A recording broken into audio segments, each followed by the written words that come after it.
Pemirsa, pemuda yang diduga kuat pembakar mimbar Masjid Raya Al-Markas Makassar diringkus warga. Warga yang kesal mengikat pelaku di tiang listrik sambil menunggu polisi datang.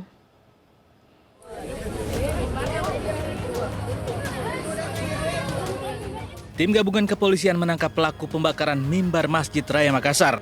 Pelaku ditangkap di Jalan Tinumbu, Kecamatan Bontoala, Kota Makassar, Sulawesi Selatan. Pelaku ditangkap di sekitar rumahnya. Warga yang marah bahkan mengikat pelaku ke tiang telepon. Penangkapan terhadap pelaku dilakukan polisi setelah memeriksa sejumlah saksi dan CCTV masjid. Sebelumnya mimbar Masjid Raya Makassar dibakar Sabtu dini hari.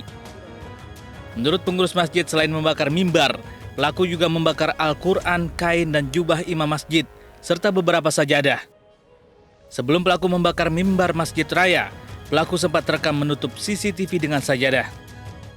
Pada masyarakat, khususnya di Kota Makassar, untuk tetap tenang, jangan terpancing, termakan isu-isu hoax terkait kasus yang terjadi di Masjid Raya hari ini. Hasil penyidikan awal, pelaku mengaku sakit hati kepada pengurus masjid karena dilarang bermain di masjid. Selain meminta keterangan, polisi juga memeriksa kejiwaan pelaku.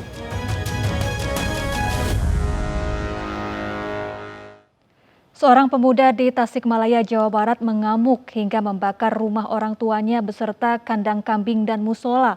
Pemuda tersebut juga sempat berupaya melukai kedua orang tuanya dengan senjata tajam.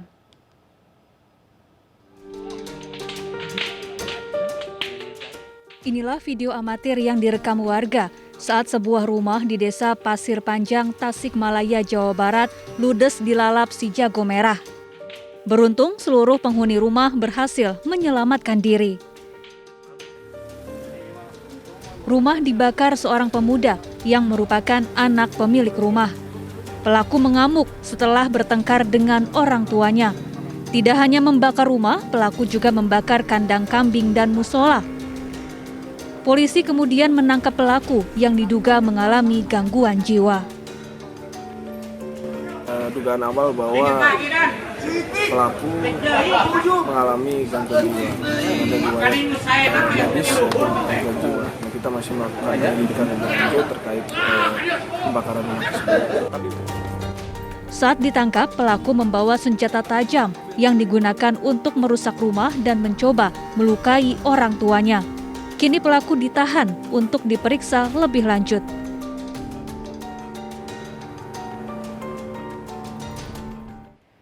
Gara-gara belum membayar sewa ruang karaoke, beberapa pemuda asal Demak, Jawa Tengah mengeroyok seorang temannya hingga korban tergeletak tak berdaya. Kasus penganiayaan ini dilakukan 3 pemuda, namun dalam penangkapan tersebut 1 orang keburu melarikan diri.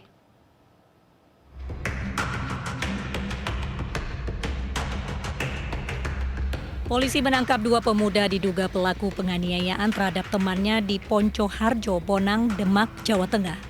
Kedua pelaku, Supoyono dan Agus, ditangkap karena menganiaya tetangganya. Keduanya lalu dibawa ke Mapolres Demak. Dalam peristiwa pengeroyokan ini, polisi baru menangkap 2 pelaku, sementara 1 orang lainnya buron. Aksi kekerasan terjadi akibat cekcok mulut karena korban tidak membayar sewa ruang karaoke. Bilangnya mau bayarin iuran 50.000 untuk membayar karaoke itu. Nah, ternyata terus saya mau pulang, dia kasir bilang sama saya, "Mas, kurang." "Loh, kok kurang? Tadi kan sudah sama temanku toh." "Iya Mas, masih kurang." "Nggak kurang berapa?" "Ya sekian." "Oh iya, sudah saya tutup." Temukannya seorang laki-laki tergeletak di pinggir jalan raya wilayah Trengguli, Kecamatan Wonosalam, yang bersimbah darah. Akhirnya kita melakukan penyelidikan dan kita melakukan pengungkapan perkara ini sehingga kita melakukan proses kepada kedua pelaku. Sebelumnya Zamroni babak belur hingga tergeletak tak berdaya, dikeroyok teman-temannya setelah asyik karaoke di tempat hiburan malam di Trengguli. Korban dirawat di rumah sakit, sementara para pelaku terancam 5 tahun penjara. Tidak akur sejak lama hingga mendendam, seorang pekerja tambang timah di Bangka Barat, Bangka Belitung, membunuh teman kerjanya. Pelaku mengubur jasad korban di lubang bekas galian timah untuk menghilangkan jejak.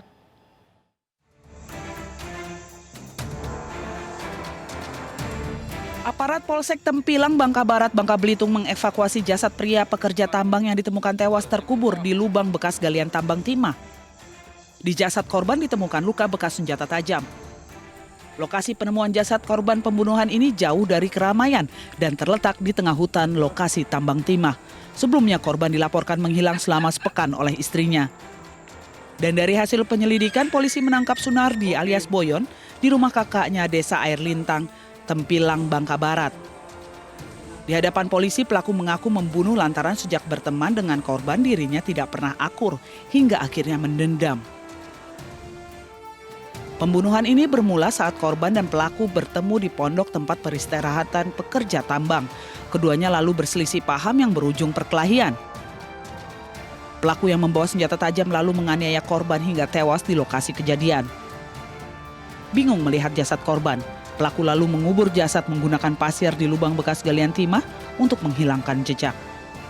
Yang selama ini mungkin dendam, sering diganggu oleh korban dan sering jadi ribut sebelumnya. Mungkin pada malam itu puncaknya dari pelaku ini emosi yang mengakibatkan pelaku gelap mata dan melakukan penganiayaan menggunakan senjata tajam berupa golok yang diarahkan ke leher korban bagian belakang dan kepala sehingga mengakibatkan korban meninggal dunia.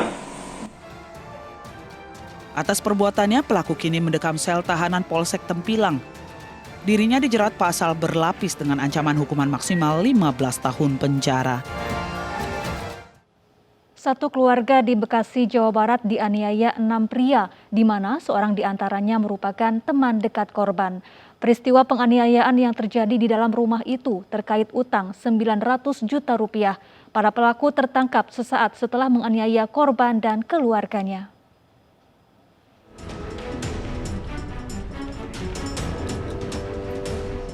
AJ, OS, SM, MA, BP, dan ES, 6 pelaku penganiayaan terhadap satu keluarga di Perumahan Harapan Indah, Medan Satria, Kota Bekasi, Jawa Barat, diamankan petugas Reskrim Polsek Medan Satria. Aksi ke-6 pelaku ini sempat terekam kamera CCTV milik korban. Ironisnya, salah satu pelaku yang berinisial AJ, 28 tahun, merupakan teman akrab dan pernah satu kampus dengan korban. Pelaku sempat meminjam uang senilai 900 juta rupiah untuk bisnis investasi tanah. Tersangka AJ awalnya berjanji datang ke rumah korban untuk membayar hutang. Namun pelaku justru melakukan tindakan penganiayaan dibantu sejumlah temannya. Dan pelaku berpura-pura akan melunasi hutangnya dengan catatan harus ada saksi dari kedua belah pihak. Dan perlu diketahui bahwa teman-teman pelaku itu tidak tahu bahwa pelaku utama itu berinisial AJ itu dialah yang punya hutang sebesar 900 juta. Setelah tiba di dalam rumah terjadilah pengeroyokan terhadap korban AJ, kemudian terhadap istri korban dan orang tua korban. Menurut pelaku, aksi penganiayaan sengaja dilakukan untuk mengintimidasi korban lantaran selalu ditagih hutang. Terus bawa senjata, bawa golok untuk apa? Nakut-nakuti. Kenal dengan korban udah berapa lama? Lebih dari 5 tahun. 5 tahun. Terus uangnya digunakan untuk apa? Banyak pekerjaan sehari-hari. Dari tangan pelaku, petugas mengamankan sejumlah barang bukti, di antaranya 2 pistol berikut amunisi, senjata tajam, alat setrum, 3 botol cairan cabai, serta mobil yang digunakan para pelaku saat beraksi. Ke-6 pelaku terancam dengan pasal berlapis, yaitu pasal 170 dan pasal 351 KUHP tentang pengeroyokan dan penganiayaan dengan ancaman 5 tahun penjara, serta Undang-Undang Darurat tahun 1951 tentang kepemilikan senjata api dengan ancaman 12 tahun penjara.